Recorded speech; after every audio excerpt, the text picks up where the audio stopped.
ദേശീയ school football കിരീടം നേടിയ കേരള ടീമിന് സ്വീകരണമൊരുക്കി വിദ്യാഭ്യാസ മന്ത്രി വി ശിവൻകുട്ടി. ഔദ്യോഗിക വസതിയിൽ പ്രഭാത ഭക്ഷണം ഉൾപ്പെടെ ഒരുക്കിയാണ് മന്ത്രി ടീം അംഗങ്ങളെ എതിരേറ്റത്. മടക്കയാത്രയ്ക്ക് ടിക്കറ്റില്ലാതെ വന്നതോടെ വിമാനയാത്ര ഒരുക്കിയ വിദ്യാഭ്യാസ മന്ത്രിയുടെ ഇടപെടലാണ് വിജയം പൂർണ്ണമാക്കിയതെന്ന് ടീം ക്യാപ്റ്റൻ വ്യക്തമാക്കി. അണ്ടർ 19 ആൺകുട്ടികളുടെ ദേശീയ സ്കൂൾ ഫുട്ബോൾ ടൂർണമെന്റ് ഫൈനലിൽ എതിരില്ലാത്ത 2 ഗോളുകൾക്ക് മേഘാലയയെ പരാജയപ്പെടുത്തിയാണ് കേരളം കിരീടം സ്വന്തമാക്കിയത്.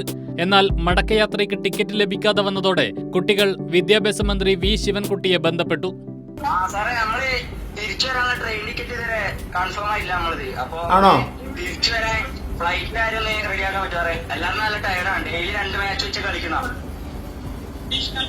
ഞാൻ എന്തായാലും നോക്കട്ടെ എന്താ നോക്കട്ടെ പോരെ.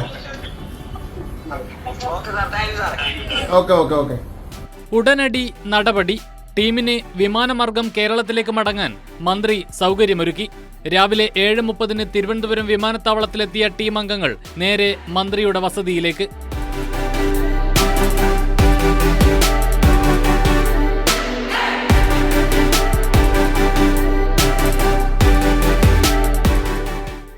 ട്രെയിനിലാണ് ടീം ജമ്മു കാശ്മീരിലേക്ക് പോയത്. എന്നാൽ മടക്കയാത്രയ്ക്ക് ടിക്കറ്റില്ലാതെ വന്നതോടെ വിമാനയാത്ര ഒരുക്കിയ വിദ്യാഭ്യാസ മന്ത്രിയുടെ ഇടപെടലാണ് വിജയം പൂർണ്ണമാക്കിയതെന്ന് ടീം ക്യാപ്റ്റൻ പറഞ്ഞു. അവിടുത്തെ കാലാവസ്ഥ നമുക്ക് വലിയ അനുകൂലമായിരുന്നില്ല. മഴയൊക്കെ പെയ്ത് എല്ലാവരും ഭയങ്കര പ്രശ്നമൊക്കെ ആയിരുന്നു. പിന്നെ നമ്മൾ കളിച്ചു, അതിനുള്ള റിസൾട്ട് നമുക്കുണ്ടായി. ടീം വർക്ക്, നമ്മളെ ഹാർഡ് വർക്ക്, അതിനുള്ള റിസൾട്ട് നമുക്കുണ്ടായി. പിന്നെ എടുത്തു പറയാനുള്ളത്, നമ്മുടെ സാറ് നമുക്ക് ഫ്ലൈറ്റ് ടിക്കറ്റ് എടുത്തെന്ന് നമ്മുടെ യാത്ര വളരെ രസകരമാക്കി. നമ്മുടെ ട്രെയിൻ ടിക്കറ്റ് കൺഫേം ആകാത്ത സാഹചര്യത്തിൽ നമുക്ക് നല്ല ഫ്ലൈറ്റിൽ യാത്ര ചെയ്യാൻ പറ്റി. നമ്മുടെ വിജയം പൂർണ്ണമാക്കി തന്നത് സാറാണ്. സാറിന് ഒരുപാട് നന്ദിയുണ്ട്.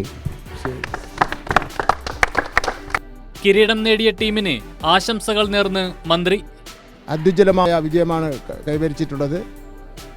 എല്ലാ ടീമംഗങ്ങളെയും സംസ്ഥാന ഗവൺമെൻറ്റിന് വേണ്ടി അഭിനന്ദിക്കുകയാണ്.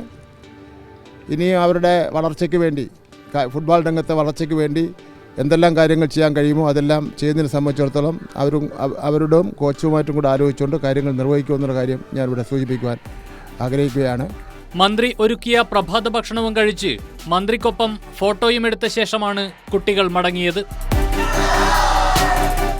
കൈരളി ന്യൂസ്, തിരുവനന്തപുരം.